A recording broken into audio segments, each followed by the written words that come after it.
Good evening, everyone, and welcome. On behalf of the Fort Bend County, excuse me, on behalf of the Fort Bend County, Texas chapter of the Links Incorporated, welcome to tonight's Restore and Rise webinar. I'm Denise Sanders, the 2026-2027 program chair. The Links Incorporated is an international organization of professional women committed to friendship and service.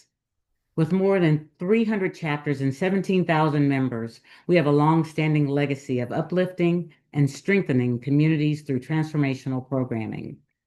Tonight's program is presented through our Health and Human Services facet as a part of our continued commitment to Black family wellness, supporting not only physical health, but also emotional wellness to build stronger connections within our families and communities. Tonight offers a brief but meaningful pause to focus on encouragement, emotional wellness, and self care.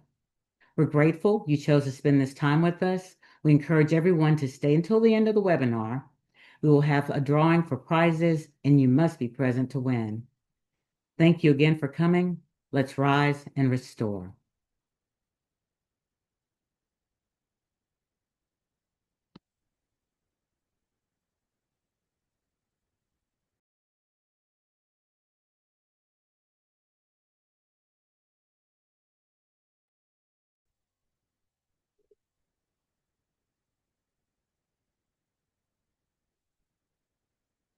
Good evening, everyone. I am Dr. Gina Evans Hudnall. I'm an associate professor at the Baylor College of Medicine, a licensed clinician for the Michael E. DeBakey VA Hospital, and I also do psychological testing that helps African American families rise one person at a time. Tonight, I want to take just 30 minutes of your time to help everyone on here improve better daily emotional self care because we try to do it all, but we can do it all in a healthy way. Next slide. So let's jump into it. This is my emotional cup. Sometimes this cup gets empty, but I want to know, how is your emotional cup right now? So we're going to launch a poll and I want you to vote. How is your cup? Is it half full? Is it running on empty? I don't want to rest. Is it low, but I'm managing, but barely? I'm barely hanging on. Is it okay some days, hard other days? Or is it thriving? Are you fully hydrated? Is it nice alkaline water and you are ready to go? Let's see what everybody's emotional cup is right now.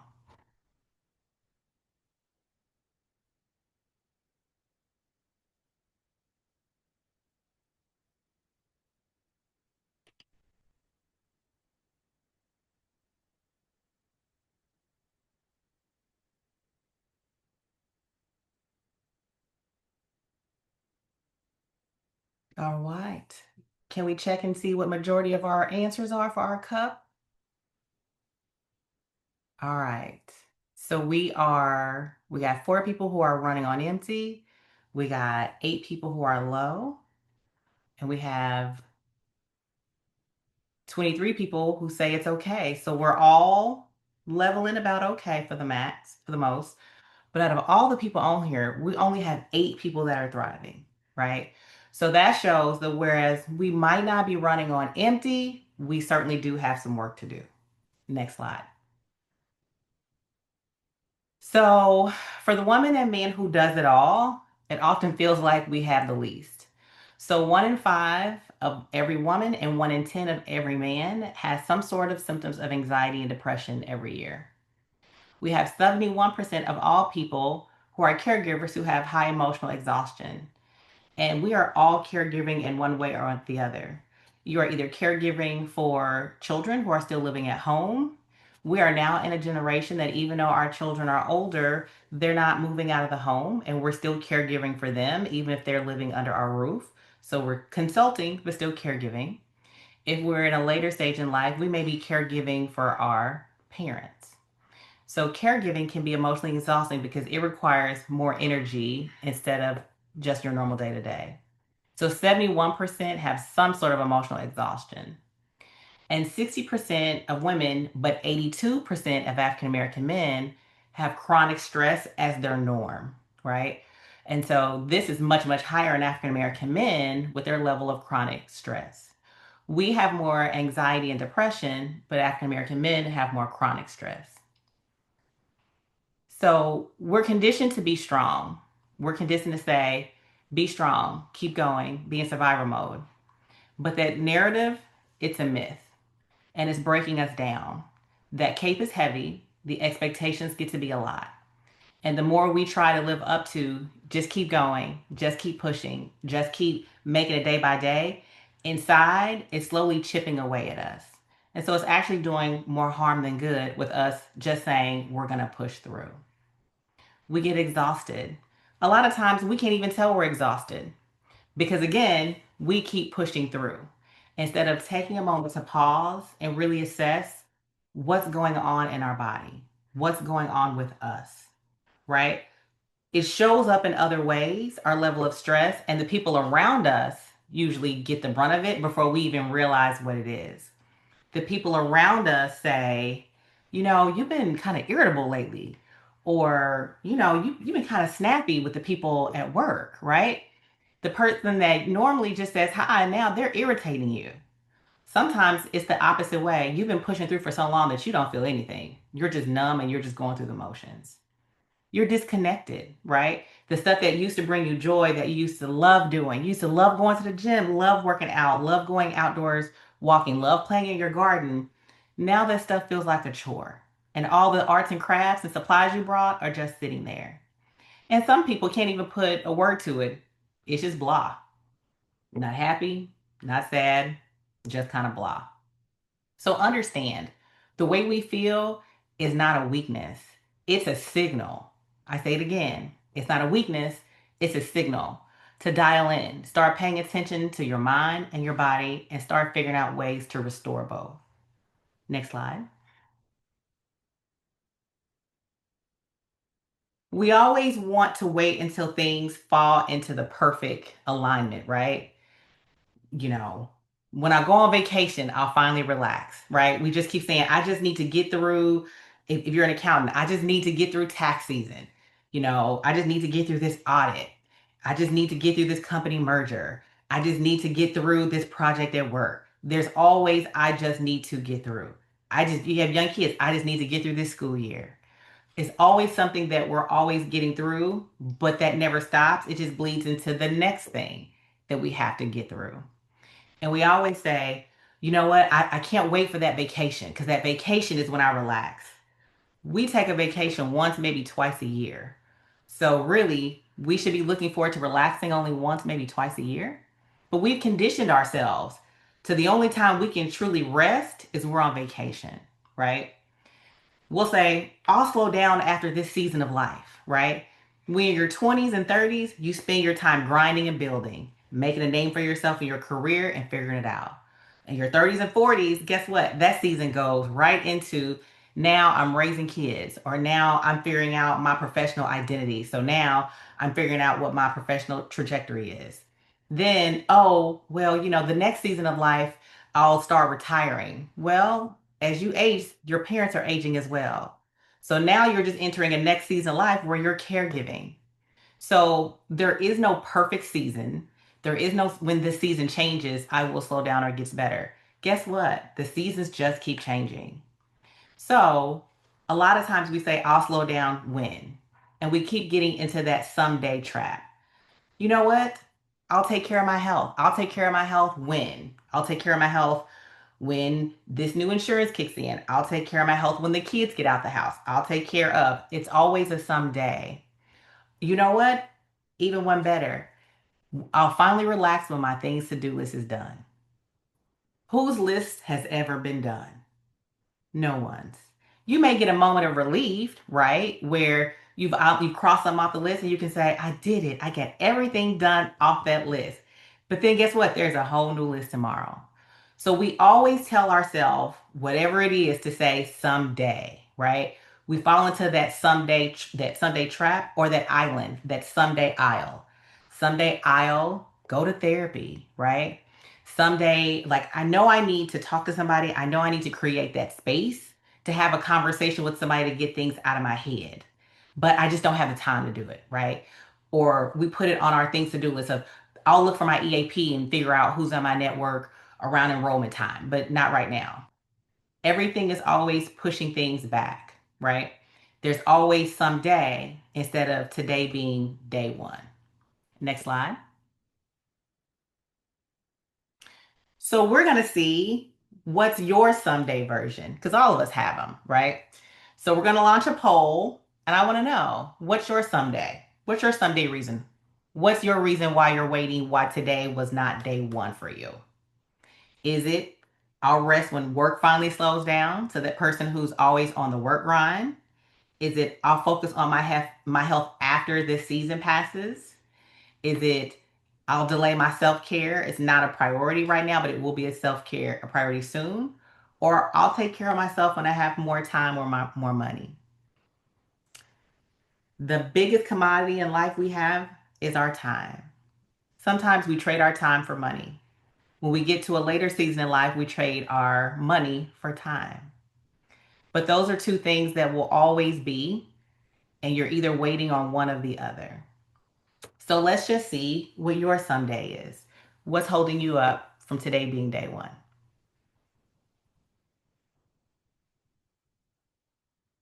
All right. So it looks like majority of us take care of our self-care already, but we have some people who says, I'll take care of myself when this season passes. I'll focus on my health after the season, and I'll rest when work finally slows down. I love the fact that so many of us are also already engaging in self-care. Self-care is important, right? But that's only 19 of us. All of us should be engaging in self-care. At some point in time in life, there's never going to be a perfect moment, and it's got to be just day one. Next slide. All right. So there are physical issues when we keep delaying. It actually costs us. It costs us our time and it costs us our health the more that we delay. So let's talk about the physical health first. Chronic stress raises our cortisol, which contributes to high blood pressure. That is a silent killer. That is the number one problem along with heart disease and weight gain in African Americans. So delaying it actually impacts our physical health. Untreated stress disrupts our sleep. If you're not getting a good sleep pattern, check out what your stress level is. 50% of people with anxiety report insomnia as their primary symptom. They cannot sleep. You cannot sleep because you're always thinking. You're always thinking, you're always worried, you're always planning. So your brain doesn't shut off. And so you're laying in bed, staring at the ceiling. You're laying in bed thinking about what you should be doing. You're laying in bed thinking about what you need to be doing tomorrow instead of sleeping and letting your body turn off and relax and recuperate for the next day. It also costs us for our mental and emotional health. Deferred mental health care turns into poorly managed stress and clinical burnout for depression. The more we keep putting off that mental health journey, the greater chance depression sets in. When depression sets in, depression is the biggest robber we have. Depression comes to rob you of your joy, your happiness, and your time with others. So it also costs you in your mental health as well. When you become depressed, you have low motivation. We have low motivation, it's hard to go to work. You only have so many PTO days, and you can only go on FMLA so many times. But it also costs us in our relationships. It costs us in our emotional depletion. We still have to show up in our lives, right? I may not feel like it, but I still have to show up as a parent, as a daughter, as a worker, as an owner. I still have responsibilities that I still have to show up for, regardless of me putting myself off and how I feel. Burnout is a huge economic burden to the US. It costs employers 125 to 190 billion in healthcare spend annually. People will go to work sick, but they will call off for a mental health day. I say it again. People will go to work with coughing, sneezing, and snotting, but they will call off work for depression. That lost revenue and lost wages equals 125 to 190 billion. Next slide. So you don't need a vacation, you just need today, right?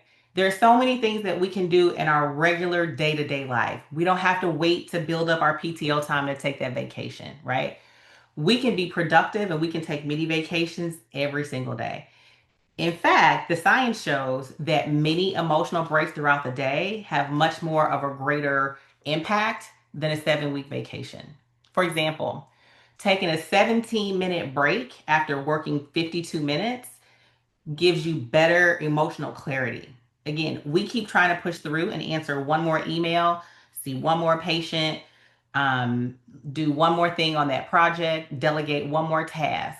And so we push past that 52 minutes.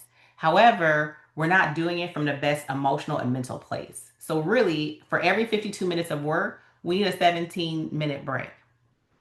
Your stress hormone drops. It is scientific fact from the University of Michigan that a 10-minute walk reduces your cortisol level by 16%. You don't need an expensive gym membership. You don't need to build a pool in the backyard. A 10-minute walk every day reduces your stress by 16%. Reducing it by 16%, guess what? That's better for your hypertension. That's better for your heart. So just a 10-minute walk every day. Everybody has 10 minutes.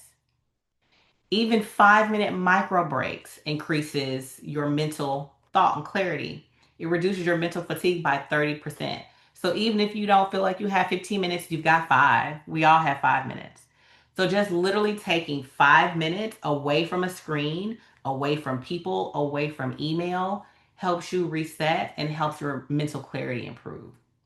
Also, practicing mindfulness, just 1 to 2 minutes, 60 to 90 seconds a couple times a day. Just being mindful, being still, being present, being in your body reduces your cortisol and it resets your emotional regulation. So, all of us have 17 minutes, you've got 10 minutes, you've got 5 minutes, and we even broke it down to 60 to 90 seconds. Everyone can do something on this slide every day and incorporate it into their day. Next slide. So again, we don't need extra time. You just need to start today. So here's also some additional practical things, right? There's called box breathing. If you are at a place where you cannot think clearly, even if you're at a place where you can't sleep because your brain is going, if you're at a place where your body just won't relax, practice box breathing. It's basically you breathing in air for 4 seconds, holding it for 4 seconds, and then blowing out like you're blowing on a soup spoon for 4 seconds. So think of the number fours. Inhale for four, hold for four, and out for four. That immediately slows down your heart rate, which slows down your blood flow, which slows down your thinking, which causes your central nervous system to relax. When it relaxes, you think better, you feel better, you make better decisions. Another tangible thing you can do every day: have 2 minutes of gratitude every day. Name three specific things you're grateful for because you cannot be anxious and grateful in the same moment. You're going to have to choose one. And when you choose gratitude, it changes your entire cognitive schema. Change your cognitive schema changes the way you respond and you show up. So every day, write down three new things that you're grateful for every day, and it shifts your mind. Do stretching, standing stretching. For people who work from home, you sit at a desk. When you're in the office, you're forced to get up, go to the fax machine, go have a meeting with someone. But when you're at home, you're sitting all day. You can go to the gym for 1 hour every day and sit the rest of the day, and you will not have significantly improved your health. You will have improved your health if you get up every hour and take a 5 or 10 minute walk. That will move the needle on your health. So if you're working from home or you're working from long periods of time, get up, stand, stretch, walk to the window, go look outside in your backyard, go look in the front yard, but just get up and move around. It causes your body and your mind to shift. Now, we are all tied to our devices. We answer email on our devices. We use it as our entertainment for social media. We're on TikTok. We're talking on the phone. However, screen time keeps our brain going and keeps it responding. In fact, the blue lens in screens really is a deterrent to us sleeping at night. So, those of you in your bed who are on your phone thinking being on your phone and playing a game is going to help you fall asleep, it's really not, because the blue light in your phone is actually keeping your eyes focused on it and it's keeping your brain up. So, really, you want just 5 minutes of phone free stillness. Even during the day, that email will be there, that text message will be there. But 5 minutes of uninterrupted time will help reset your entire body. So that's something else you can incorporate. Have a 10-minute conversation with somebody and don't talk about anything negative. Don't talk about a problem. Just have a joy break. How are you? How are things? How's life? Just somebody who makes you happy and makes you smile. Do that for one time for 10 minutes. It also helps you stay connected with people. It also helps you feel better. Another one is a non negotiable act. Have morning tea without your phone, right? Or have your morning drink without your phone. Sometimes we get up in the morning and the first thing we do is reach for that phone before we've even gotten out of the bed. Reach for that phone. What did I miss? What email is waiting for me? What text message is there? Start your day without your phone because it starts you in a much calmer place than you already being revved up for the information that is on your phone. So let that be a non negotiable. Have a phone free morning ritual, have a phone free evening ritual. Both of those things are important to the way you start your day. Starting your day without your phone starts it in a more calm way. Ending your day without your phone ends it in a more calm way, forces you to relax, and helps you get better sleep. Next slide. So, again, how are you going to make today day one and get off of Sunday aisle? So, which small break will you realistically take action on tomorrow? Because again, we're here to learn, but we're also here to do. So, what action will you do starting tomorrow? Will you take a 5 minute phone siesta? Will you take a 10-minute walk around your home just to get up and get moving every hour? Will you do 60 seconds of just breathing in between tasks? Or will you take a joyful micro break where you're listening to somebody else talk on the phone and have a great time? Where you're listening to a song, but just something that makes you happy? What are you going to be committed to doing tomorrow?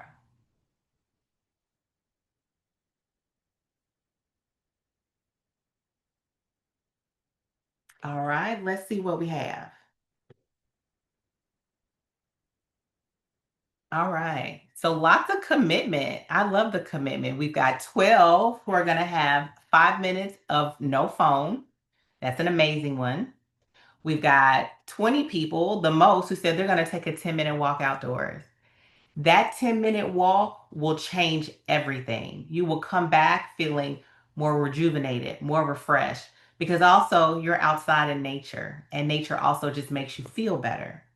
We've got 5 people who are going to take 60 seconds of breathing, which is going to be extremely helpful for your central nervous system slowing down. And then we've got 8 people who are going to take a joyful micro break, which is calling somebody and having a really pleasant conversation or listen to a song that makes them happy. Have your own concert in your office by yourself.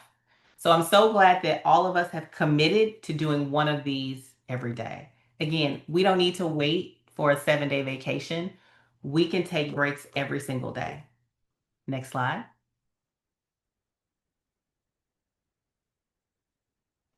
All right. So, which one of these sounds most familiar when we feel emotionally depleted? Are you pushing through? Are you isolating and going quiet? Are you eating and scrolling on that phone to distract yourself? Or do you stop just doing everything and shut down and be truly restorative? What's your coping mechanism for when life is becoming too difficult?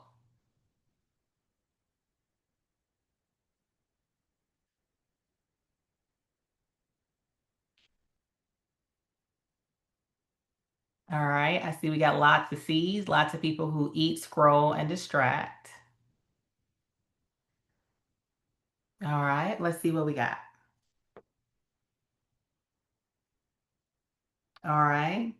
We got a lot of people who push through, like we said. We just keep going. Like Dory, just keep swimming. We just keep swimming. We got 10 people who isolate, go quiet. Instead of engaging, just go quiet. Just don't talk to anybody, retreat into themselves. We got 11 people who eat, scroll, or distract. And we got 7 people who stop and do something truly restorative to try and get back on track. So again, we got a lot of people true to form who just try and push through. But we just learned what pushing through does and how unhealthy it can be. Next slide.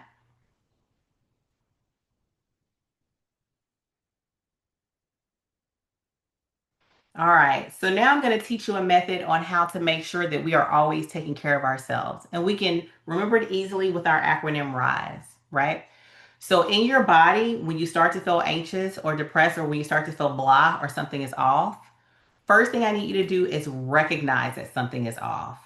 Don't just push through. Your body is telling you something. If you ignore it too long, it will come out in other ways. So I need you to recognize that something is off in my body. I interpret. I need you to break that stress cycle. So again, try some of the things that we just talked about to better improve that physical response cycle that you're feeling, right? So try the breathing that we talked about. Try stepping outside. Do something, right? Once you recognize that something is off instead of ignoring it and pushing through. Put your hand over your heart and say something positive and affirming to yourself, like, I see you or I've got you. Then what I need you to do is sustain. Sustain some of the things that we just talked about. Have these things be non-negotiables. Have your micro breaks in your day be something that is non-negotiable. We schedule everything else in our life. We schedule our dinner appointments. We schedule our dogs deworming. We schedule our kids. We schedule our parents. We schedule our significant others. But we do not schedule ourselves. So make sure scheduling yourself every day. And I like self care, but sometimes we think of self care as the spa. Unless we're scheduling a spa appointment every single day, then that's still a one time thing. When we need to be practicing something every single day. So journal, pray, be more consistent. And then E, from a full cup, extend grace. Extend grace to others, right? Because again, the way we're feeling, we have to understand that other people are feeling the exact same way. So, whereas we want people to understand that today may be a rough day, we got to understand that somebody else may be having a rough day too. Now that doesn't mean that your rough day comes with at the luxury of your boundaries or protect or not protecting your peace. Because extend grace, but still understanding your peace needs to be a priority. And practicing the words not right now is a whole sentence of luxury and not one of guilt, right? I love to say that is a great opportunity and I would love to talk about that opportunity in the future, but right now my plate is full, right? So practice saying no in whatever way that suits you, but protecting your boundaries, extending grace without guilt. So making sure that we are scheduling time for ourselves every single day with our micro things. We're rising, we're recognizing that something in my body is off. We're not ignoring it and not pushing through. We're interpreting it and doing something different. We're sustaining our behaviors that make us healthy. And then we're extending grace to others by still protecting our boundaries and our peace. Next slide. All right.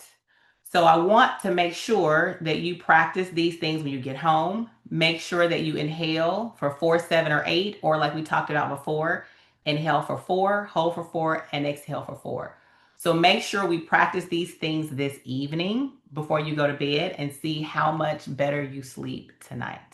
So take a picture of this slide, do whatever you need to make it something that is something that you remember to do to make your central nervous system slow down and make you in a better place. Next slide. All right. Which of the rise steps do you need to work on the most? Because even those of us who are very self aware, we could always be better, right? So, which one of these do you need to be better on? Do you need to acknowledge when something is wrong instead of pushing through, but just to stop, sit in it, and say something with me is off? Do you need to do something different when you're stressed out? Do you need to go ahead and interpret that differently? And by doing something to make yourself feel better? Do you need the sustainability part? You need to put into care better self practice. Yes, even if it is a spa day or vacation, but are you practicing things on a daily basis? Are you doing mindfulness on a daily basis? Or the E, are you giving yourself grace, giving others grace to struggle, but also to protect your peace? So I need you to reflect on what area of the rise that you are going to promise to show up better in. Next slide. And just remember, you deserve to be restored, not just to function. Don't push through, stop, and make sure that you're making yourself a priority. There's never going to be a perfect moment. There's never going to be a perfect season. There's never going to be when this phase life ends, then I'll get to. Those things always keep you stuck on someday I'll. And we have committed today that it will no longer be someday. Today will be day one. So make sure you know that you can love others deeply and pour into yourself at the same time. It's not an either or. Your one commitment tonight chooses one step of you being better in the morning. Again, making today the day that you do something different helps you improve your health, helps you improve the way you show up to others, and help you sustain your life emotionally and physically. Understand, getting professional help is not weak. It takes real strength to say, I need to talk to somebody. I need to get out of my head. I need to have somebody have some dialogue with me that can help me through this. If you or someone else that you need support, please feel free to reach out to us. We'd be more than happy to help. Thank you so much. And I'll turn it back over to our lovely Dr. Jesslyn Age.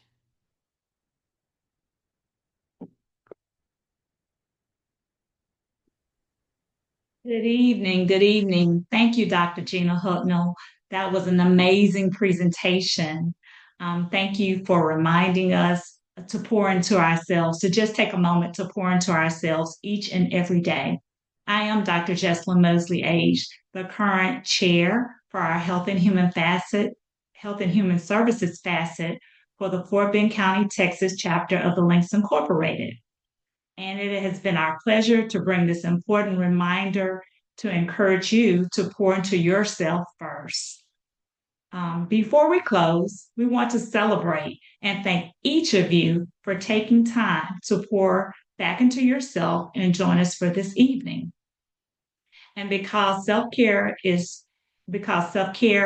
should be important, we want to make it a little fun and do some drawings and giveaways this evening. And with that, we're going to bring our wheel and we are going to spin our wheel. And we have three prizes to give away this evening. Of course, you have to be present to win. All right, so let's see. Our first winner is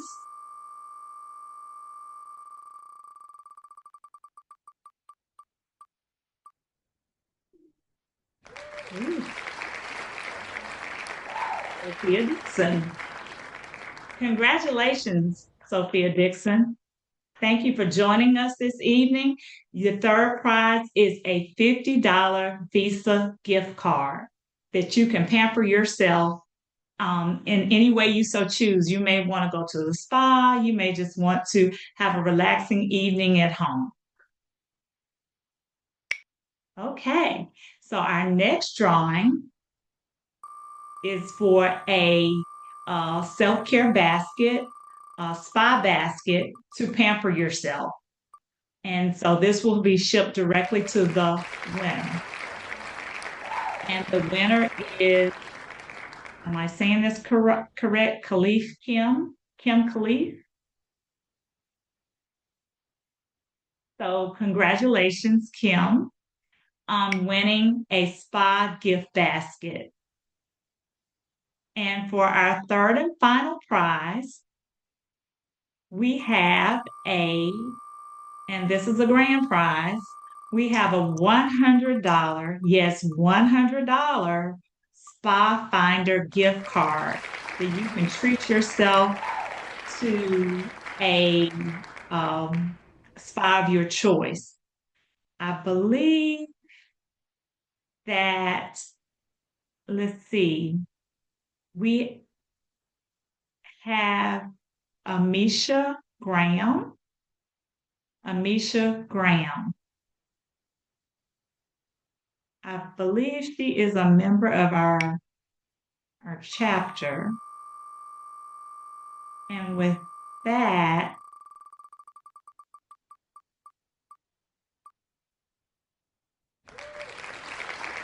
we have to draw again because of course we can't win. We have to allow friends of our organization to win. And with that, it is Jessica Morgan. Jessica Morgan is our grand prize winner for the $100 Spa Gift Finder gift card. And so that concludes our program for this evening. Congratulations to all of our winners. And thank you so much for taking time to invest into yourself to restore and rise. Good evening.